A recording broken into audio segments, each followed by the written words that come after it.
الحمد لله نحمده ونستعينه ونستغفره ونؤمن به ونتوكل عليه ونعوذ بالله من شرور أنفسنا ومن سيئات أعمالنا من يهده الله فلا مضل له ومن يضلله فلا هادي له ونشهد أن لا إله إلا الله وحده لا شريك له ونشهد أن سيدنا ومولانا محمدا عبده ورسوله أما بعد فأعوذ بالله من الشيطان الرجيم بسم الله الرحمن الرحيم قل إن كنتم تحبون الله فاتبعوني صدق الله العظيم.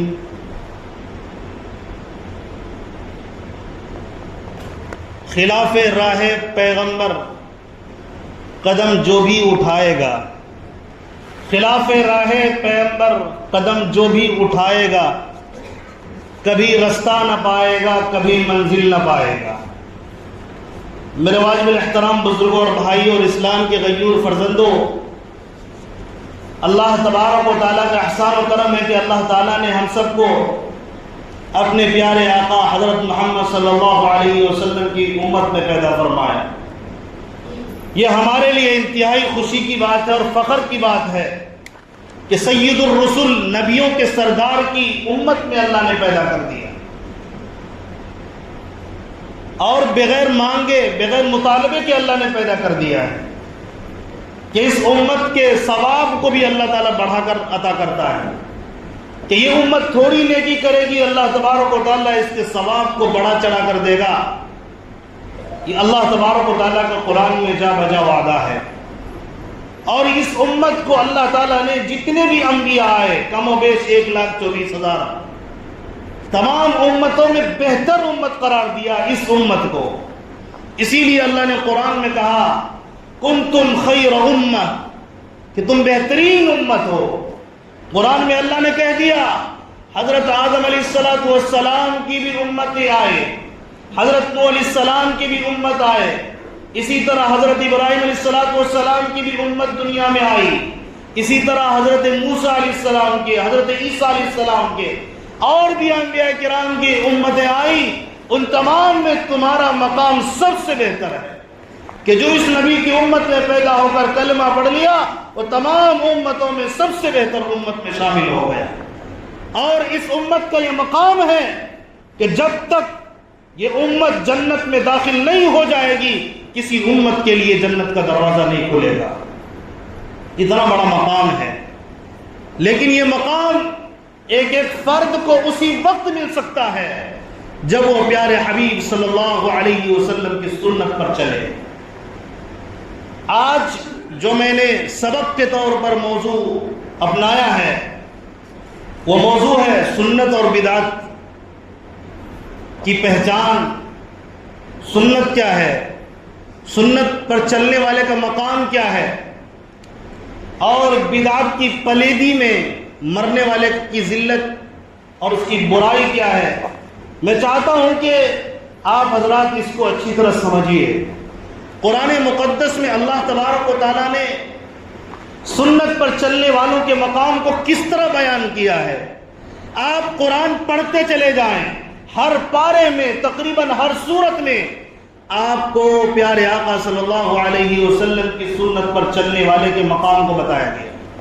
لیکن ظاہر ہے چند منٹوں میں ساری آیات پر گفتگو کرنا ان لوگوں کے لیے جو انعامات ہیں اہل السنت والجماعت جن کو کہا گیا، یعنی نبی پاک علیہ السلام کے طریقے کو اپنانے والا، ہر حال میں اس پر کھڑا رہنے والا، دنیا کی طاقت کوئی آئے اس کو ہٹا نہیں سکا، ایسے لوگوں کا کیا مقام ہے جو اپنے نبی سے پیار کرتے ہیں. اس کو سمجھنا بھی ضروری ہے. اور جو جہالت کی وجہ سے دنیا کی محبت کی وجہ سے سنت کو چھوڑ کر نئے دین کو ایجاد کر لیا، اس کو دین سمجھ لیا، کسی نئی بات کو ایجاد کیا اپنی طرف سے اور اس کو میں ثواب سمجھنے لگا، جو نبی کے یہاں ثواب کا درجہ نہیں رکھتا، جو صحابہ کے یہاں ثواب کا درجہ نہیں رکھتا، جو اللہ کے یہاں ثواب کا درجہ نہیں رکھتا، اس میں ثواب سمجھنا یہ بدعت ہے۔ کسی ناجائز کو جائز سمجھنا، جس کا صریح جائز ہونا قرآن حدیث سے ثابت ہو، اس کو ناجائز سمجھنا یہ تو کفر ہے۔ اسی طرح کسی ناجائز کو جائز سمجھنا یہ بھی کفر ہے۔ لیکن اگر کہیں سے ہمیں یہ پتا چلے کسی کمزور دلیل سے بھی کہ مکروہ ہے، اگر کوئی بندہ اس کا انکار کر دے، اس کو نہ مانے، اس صورت میں بندہ فاسق اور گمراہ ہو جاتا ہے۔ اور ہم نے جب کلمہ پڑھا اور جس دن پڑھا اپنے کلمے زبان سے اپنی زبان سے کلمے کا اقرار کیا، اس وقت ہم نے یہ طے کر لیا میں اپنی جان سے بھی زیادہ مصروفیات دور کر دیں، مصروفیات کو چھوڑیں، دوست و احباب کو چھوڑیں، انگریز نالائق بدبختوں کے طریقوں کو چھوڑیں۔ جس دن میں نے کلمہ پڑھا میں اسی دن اپنے طریقے سے بھی زیادہ، اپنے آسائش والے، آرام والے، خواہشات والے طریقے سے بھی زیادہ پاکیزہ طریقہ نبی کے طریقے کو سمجھنا اپنا ایمان ہم نے سمجھا ہے، اور اسی پر عمل کرنے کو کامیابی ہم نے تصور کیا ہے۔ اگر اس تصور میں ذرہ برابر بھی نقص ہے کہ نبی کے طریقے سے بھی زیادہ میرا طریقہ، میری خواہشات بہتر ہے، یا کسی انگریز نالائق بدبختوں کا طریقہ بہتر ہے، خدا کی قسم اپنا ایمان چیک کریں، آپ مومن نہیں ہیں۔ کوئی بندہ یہ نہیں کہہ سکتا کہ میں غیروں کے طریقے کو اپناتا ہوں پھر بھی میں مومن ہوں، غیروں کے طریقے کو نبی کے طریقے سے زیادہ ترجیح دیتا ہوں پھر بھی میں مومن ہوں، اللہ کی قسم وہ جھوٹ بولتا ہے، وہ مومن نہیں ہو سکتا۔ یہی تعلیم قرآن نے ہمیں دی ہے، یہی تعلیم احادیث نبوی میں ہمیں ملتی ہے۔ سنت کسے کہتے ہیں؟ سنت کہتے ہیں، آسان لفظوں میں سمجھیے، سنت اگر ہم آپ کو فقہا نے جو کچھ بتایا سنت کے بارے میں، سنت کی تعریف کے سلسلے میں اگر ہم اس کی تفصیل میں جائیں تو شاید بعض لوگوں کو سمجھنا ہے۔ آسان لفظوں میں سنت کی تعریف یہ ہے جس کو نبی کے صحابہ لے کر چلے۔ کیا ہے سنت کی تعریف بتائیے؟ جس عمل کو نبی کے صحابہ لے کر چلے وہ عمل سنت ہے، جس کو نبی کے صحابہ چھوڑ دیں وہ سنت نہیں ہو سکتا۔ کوئی کام سنت ہو، صحابہ کے زندگی میں آئے اور صحابہ چھوڑ دے، کسی اور طریقے کو اختیار کر لے، یہ تصور میں ہی نہیں آتا۔ اگر کبھی انہوں نے خلاف رائے پیغمبر قدم اٹھا بھی لیا غلطی سے تو توبہ آپ کو مل جائے گا، انہوں نے توبہ کی، غلطی کا احساس کیا، اعتراف کیا۔ لیکن ہم صحابہ کے ماننے والے ایسے مجرمین اور ایسے بدبخت اور ایسے بے شعور اور بے حس ہیں، ایک تو سنت کے خلاف چلیں گے بھی، اگر کوئی ٹوک دے تو احساس کے بجائے اسی پر بھڑکنے لگتے ہیں جانوروں کی طرح۔ یہ کون سی عقل مندی ہے، کون سا عشق ہے، یہ کون سی محبت ہے؟ ایسی محبت اللہ کی قسم اللہ تبارک و تعالیٰ آپ کے منہ پر مار دے گا قیامت کے دن۔ کہ آپ اپنے طریقے کو نبی کے طریقے سے بہتر سمجھ لیجئے، اس کو آپ کہہ دیں کہ یہ سنت ہے، یہ بہتر ہے، اس میں یہ ثواب ملے گا، اور قرآن تو صحابہ کا بھی نہیں چلا تھا، ہمارا اور آپ کا کیا چلے گا؟ صحابہ سے بھی غلطی ہوئی تو اللہ نے تنبیہ کی، بلکہ جنگ احد کا واقعہ ہمارے سامنے موجود ہے اور قرآن میں موجود ہے۔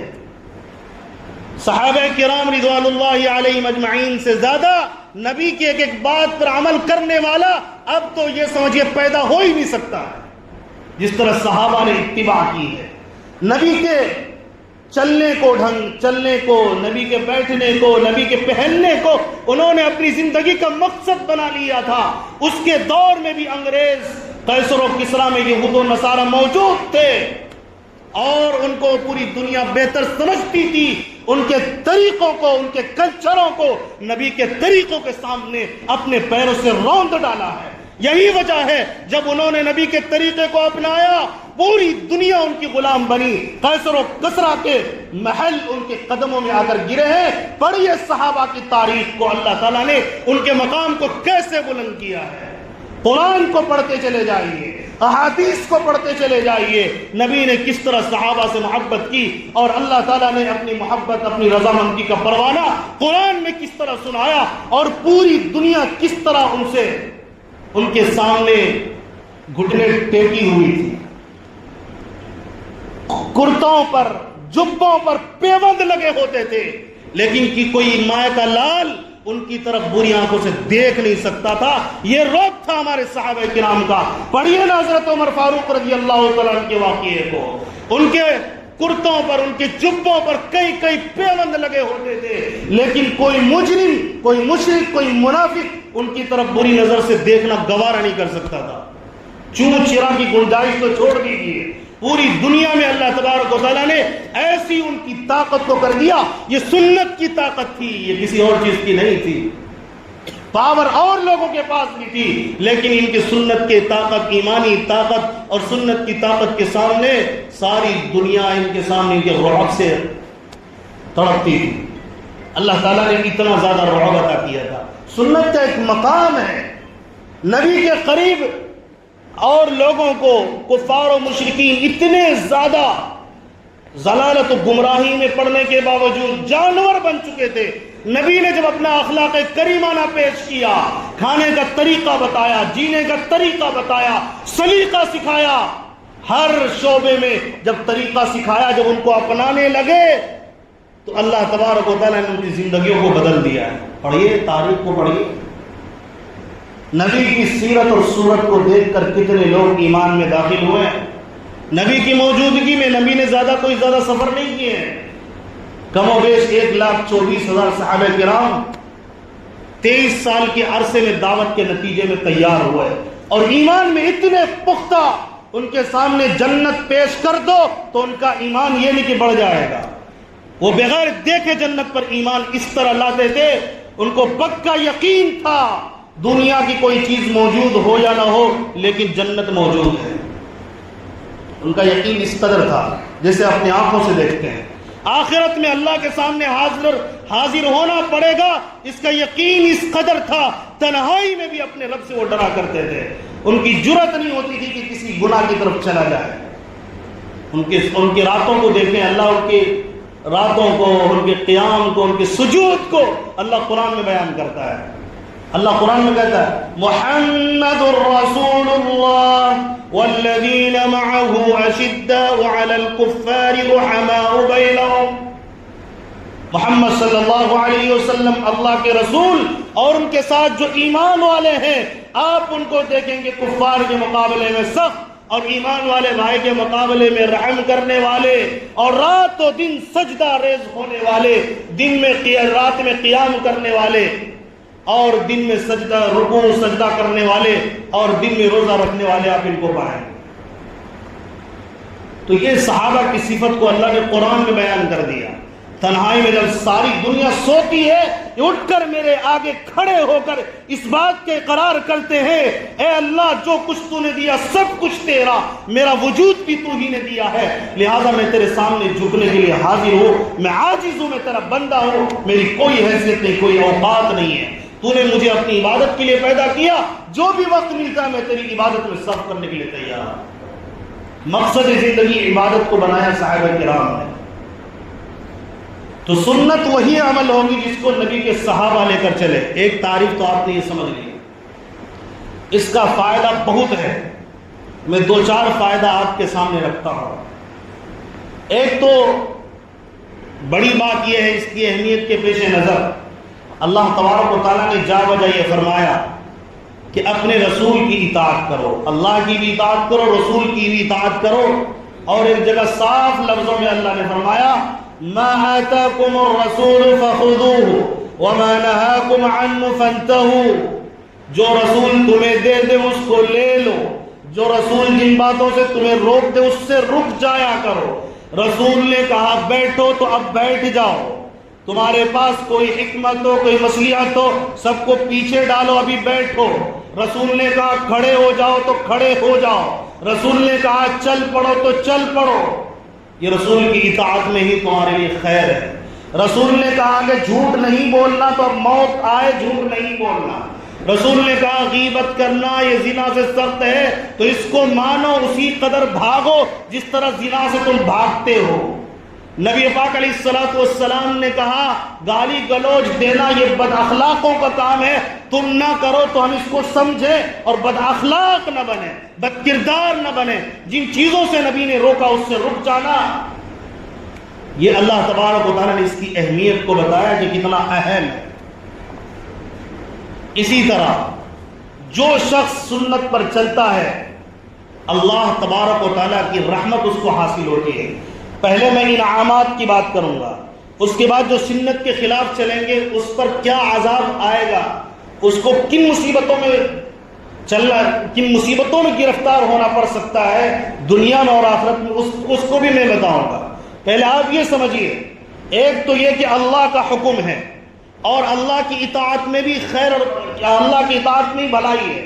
دوسرا یہ ہے کہ جو بندہ اللہ اور اس کے رسول کی اطاعت کرتا ہے اللہ تبارک و تعالیٰ اس پر رحم کرے گا، یعنی وہ بندہ مرحوم شمار ہوگا جس پر اللہ کی رحمت ہوگی۔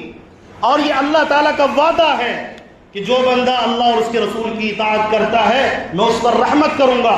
سورہ توبہ کی آیت پڑھتے چلے جائیے، اللہ نے قرآن میں کہا والمؤمنون والمؤمنات بعضهم أولياء بعض يأمرون بالمعروف وينهون عن المنكر ويقيمون الصلاة ويؤتون الزكاة ويطيعون الله ورسوله أولئك سيرحمهم الله۔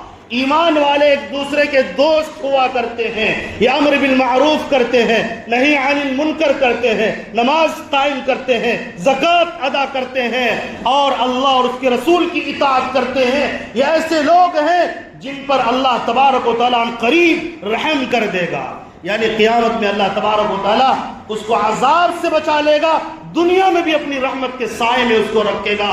اور جو اللہ کی رحمت کے سائے میں چلے جائے، کون ظالم کون بدبخت اس کو اللہ کی رحمت سے جدا کر سکتا ہے؟ کوئی نہیں کر سکتا، چاہے جس حال میں بھی ہو وہ اللہ کی رحمت میں رہے گا، اللہ کی رحمت سے اس کو کوئی ہٹا نہیں سکتا۔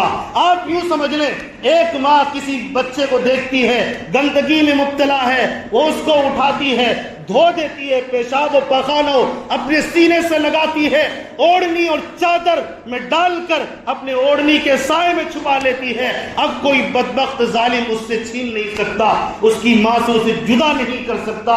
ٹھیک اسی طرح جب اللہ تبارک و تعالیٰ اپنی رحمت کی چادر کسی پر ڈال دے، کوئی ماں کا لال اس سے جدا نہیں کر سکتا۔ اس سے یہ پتا چلا جو سنت پر چلے گا وہ کبھی گمراہ نہیں ہو سکتا۔ ایک تو فائدہ یہ ہوا، دوسرا فائدہ یہ ہے جو بندہ سنت پر چلے گا اللہ تبارک و تعالیٰ کا محبوب بن جائے گا۔ قرآن میں تیسرے بارے میں اللہ کہہ رہا ہے قُلْ إِن كُنتُمْ تُحِبُّونَ اللَّهَ فَاتَّبِعُونِي يُحْبِبْكُمُ اللَّهُ۔ اے نبی آپ کہیے اگر تم اللہ سے محبت رکھتے ہو تو میری اتباع کرو، یعنی رسول کی اتباع کرو۔ اور اللہ آگے وعدہ کرتا ہے اللہ تم سے محبت کرے گا، جس سے اللہ محبت کرنے لگے پوری دنیا کے لوگ انہیں جو کہنا ہے کہہ دے، چاہے انہیں ذلیل کہیں، بیوقوف کہیں، احمق کہیں، لیکن اللہ کی قسم اللہ اس سے محبت کرتا ہے اور وہ کامیاب ہو کر رہے گا، جنت میں وہ جا کر رہے گا، اس سے اس کی جنت کوئی نہیں چھین سکتا، نہ قبر میں اسے عذاب میں کوئی گرفتار کر سکتا ہے، کیونکہ آخرت کی لامحدود زندگی میں اللہ تبارک و تعالیٰ خود اکیلے مالک ہوتا ہے۔ تو یہ اللہ تبارک و تعالیٰ کا دوسرا انعام ملتا ہے۔ اگر اللہ کا محبوب بننا چاہتے تو سنت پر آ جائیے، انگریزوں کی غلامی کو چھوڑیے، انگریزوں کی ہولیوں کو چھوڑیے، انگریزوں کا لباس چھوڑیے، ان کو اپنے تہہ پیروں تلے کچلیے، نبی کا دیوانہ بنیے، اللہ کی محبت آئے گی، اللہ کی مدد آئے گی۔ یہی وجہ ہے جو آج بھی نبی کی سنت پر چل رہا ہے اس سے زیادہ محترم، اس سے زیادہ عزت والا اس روئے زمین پر کوئی آپ کو نظر نہیں آ سکتا۔ آپ اٹھا کر دیکھ لیں ان کی زندگی اتنی پاکیزہ، آپ ان کو دیکھیں تو خدا یاد آ جائے۔ آپ دیکھیں دنیا میں آج بھی ایسی مثالیں موجود ہیں، ایسا نہیں کہ موجود نہیں ہے، ہماری آنکھیں نہیں کہ ہم اس کو دیکھ نہیں پائے، ہر جگہ آپ کو مل جائیں گے ایسے سنت کی اتباع کرنے والے، ہر حال میں اللہ تبارک و تعالیٰ کا شکر ادا کرنے والے اور صبر کرنے والے آپ کو ملیں گے۔ کہ دوسرا انعام اللہ تبارک و تعالیٰ کی طرف سے ملتا ہے، رحمت ملتا ہے، اللہ کی محبت ملتی ہے۔ اور کیا چاہیے؟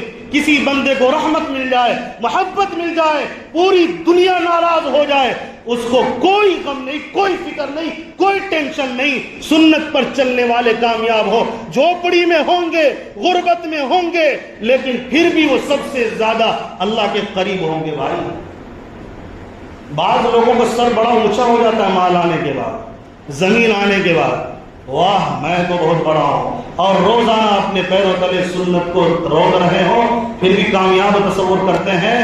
تو میں سمجھ رہا ہوں آپ کسی اور کو نہیں، آپ اور آپ کا شیطان دونوں مل کر آپ خود کو دھوکہ دے رہے ہو، کسی اور کو نہیں۔ آپ اس دھوکے سے نکلو۔ اللہ کی قسم، مالداری اللہ کا محبوب نہیں بنا سکتی۔ ماں آپ کو محبوب اللہ کا بنائے گی نبی کی سنت۔ صحابہ مالدار تھے تب بھی، صحابہ غربت میں تب بھی، دونوں کو اللہ تبارک و تعالیٰ نے مقام کو بلند کیا اور بنیاد سنت بن گئی۔ یہی وجہ ہے نبی چلتے ہیں، نبی پاک علیہ السلام جب سفر معراج میں جنت میں چل رہے تھے، جنت کے آس پاس، تو دیکھا کہ نبی حضرت بلال رضی اللہ عنہ کی پیر کی کھڑکھڑاہٹ کی آواز وہاں سنائی دیتی۔ حضرت غلام حبشی رضی اللہ عنہ، یہ غلام تھے کفار و مشرکین کے، اللہ نے کتنا مقام اونچا کیا۔ کوئی اس دور میں کہے نوکر ہے، یہ تو ملازم ہے، اس کی کیا حیثیت ہے؟ اگر وہ سنت پر چل رہا ہو، تم مالدار ہو کر بھی، تم ذمہ دار ہو کر بھی، تم سردار ہو کر بھی، اگر تم سنت کے خلاف چلتے ہو، تمہارا نوکر اگر سنت کا متبع ہے، اللہ کی قسم تم ناکام ہو، یہ نوکر کامیاب ہو کر اللہ کے سامنے حاضر ہوگا۔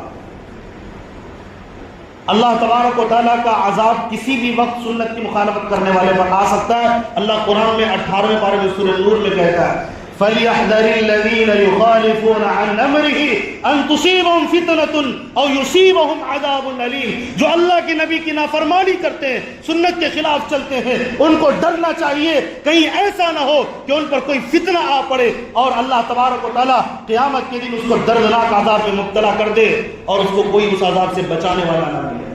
تو سنت کو چھوڑنے والے پر ہر آن اللہ کے عذاب آ رہا ہے۔ اگر وہ بچ رہا ہے تو سمجھیے اللہ کا رحمت کرم ہے، ورنہ کب وہ عذاب میں گرفتار ہو جائے اس کا کچھ پتہ نہیں۔ اسی طرح اللہ تبارک و تعالیٰ نے کہا قرآن میں، جو سنت کو چھوڑ کر چلتا ہے اس کو 2 سزا ملتی ہے۔ کتنی سزا ملتی ہے؟ 2 سزا یاد رکھیے گا۔ نمبر 1، ایسے آدمی کو اللہ ہدایت نہیں دیتا۔ یہ بدعتی آدمی جو سنت کے خلاف چلتا ہے، مسلمان کا راستہ چھوڑ کر چلتا ہے، وہ جہنم میں جائے گا اور اللہ اس کو کبھی ہدایت نہیں دے گا۔ نمبر 1 ہدایت نہیں دے گا، نمبر 2 یہ شخص گمراہی میں مرے گا اور جہنم میں جائے گا۔ یہ قرآن میں 5ویں پارے میں اللہ کہہ رہا ہے سورہ نساء میں وَمَن يُشَاقِقِ الرَّسُولَ مِن بَعْدِ مَا تَبَيَّنَ لَهُ الْهُدَى وَيَتَّبِعْ غَيْرَ سَبِيلِ الْمُؤْمِنِينَ نُوَلِّهِ مَا تَوَلَّى وَنُصْلِهِ جَهَنَّمَ وَسَاءَتْ مَصِيرًا۔ ان کو 2 سزائیں دوں گا، جو رسول کی نافرمانی کرتا ہے اور غلاموں اور انگریز نالائق بدبختوں کے طریقے پر چلتا ہے، غیروں کے طریقے پر چلتا ہے، ان کو 2 سزا دوں گا، ہدایت کبھی نہیں دوں گا، اور مرے گا تو جہنم میں جائے گا۔ اس لیے اگر کوئی نبی کا طریقہ چھوڑ دے، نبی کا حلیہ چھوڑ دے، نبی کا لباس چھوڑ دے، نبی کی سنت چھوڑ دے، وہ خوش فہمی میں مبتلا نہ ہو، وہ اسی طرح مریں گے اور اللہ اور قیامت کے دن عذاب میں گرفتار ہوں گے۔ اللہ ہم سب کی حفاظت فرمائے۔ اسی طرح ایک مرتبہ نبی نے فرمایا جتنے بھی میرے خلاف چلنے والے ہیں ان تمام کو مدینے سے باہر کرو، یہ نالائق میرے شہر میں رہنے کے لائق نہیں ہے۔ نبی نے ان کو اپنے گھروں سے دور کیا، بلکہ اپنے شہر سے بھی دور کر دیا۔ ان کو مدینے سے باہر نکالو جو بدعت کو پھیلاتا ہے، دین میں نئی چیز کو ایجاد کرنا، جو بدعت یعنی کہ جو دین نہیں اس کو دین سمجھنا۔ اسی طرح ایک ماہ جو سفر چل رہا ہے، یہ سفر کا مہینہ ہے، یہ سفر کا مہینہ سفر المظفر اس کا پورا نام ہے، یہ کامیاب مہینہ ہے۔ کچھ بدبخت کہتے ہیں یہ منحوس مہینہ ہے، اللہ کی قسم یہ کفار و مشرکین کے دور کی جہالت ہے۔ وہ لوگ اس کو منحوس کہتے تھے، اسی کی پیروی میں کچھ لوگ اس ماہ سفر المظفر کو، جس کو نبی نے کامیاب کہا، اس مہینے کو کہتے ہیں کہ منحوس ہے، منحوس تمہارے اعمال ہوں گے، تم منحوس ہو گئے۔ یہ سفر کا مہینہ منحوس نہیں ہے، اس کے اندر بذات خود کوئی چیز نہیں ہے۔ منحوس بنانا تمہارے عمل کی وجہ سے ہے اور اس کو پاکیزہ بنانا تمہارے عمل میں ہے۔ یہ کوئی الگ مہینہ نہیں ہے، عام مہینوں کی طرح ایک مہینہ ہے، بلکہ کامیاب مہینہ ہے۔ اس کے اندر لوگ کہتے ہیں شادی نہیں کرنی چاہیے، یہ نہیں کرنی چاہیے، وہ نہیں کرنی چاہیے، یہ ہو جائے گا وہ ہو جائے گا، اللہ بلا کہاں سے لائے بھائی یہ سب؟ یہ سب جہالت کی پیداوار ہے. اب آپ ہو اور جاہل لوگوں کے پیچھے آپ کو چلنا ہے یا نبی محترم کے پیچھے چلنا ہے, یہ فیصلہ آپ نے کرنا ہے. میں نے بتا دیا, کوئی اگر نہ ہے سفر کو منحوس کہتا وہ خود منحوس ہے, کیونکہ نبی نے اس کو منحوس نہیں کہا, صحابہ نے نہیں کہا. نبی کہے کامیاب مہینہ ہے اور آپ کہے تو منحوس ہے, تو تمہارے منہ میں کیا ہوگا سوچ لیجیے. کہنے والے کے منہ میں کیا جائے گا؟ کنکر پتھر ہی جائے گا, شہد تو جائے گا نہیں, اور اللہ تبارک و تعالیٰ کی جنت سے بھی محروم رہے گا. اسی لیے سنت کو اپنانے کی کوشش کیجیے. کوئی بھی کام کریے آپ اس کی بنیاد کو جانیے, یہ میں کروں یا نہ کروں, اس کا کیا حکم ہے, نبی نے کیا فرمایا ہے. تحقیق کر کے چلنے والے کامیاب ہو جائیں گے انشاءاللہ.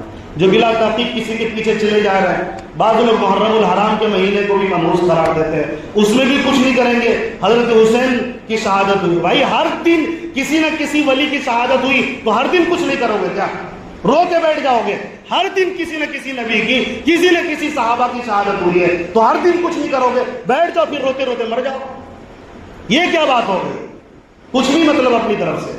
اللہ تبارک و تعالیٰ ہم سب کی حفاظت فرمائے.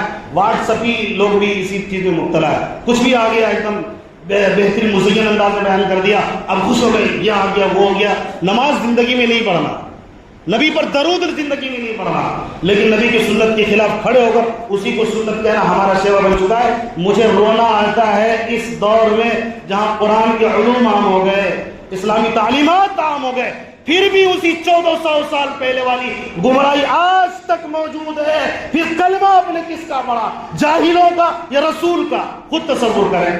اللہ تبارک و تعالیٰ میں بات اچھی طرح سمجھنے کی توفیق نصیب فرمائے. آمین. وما علینا الا البلاغ. دعا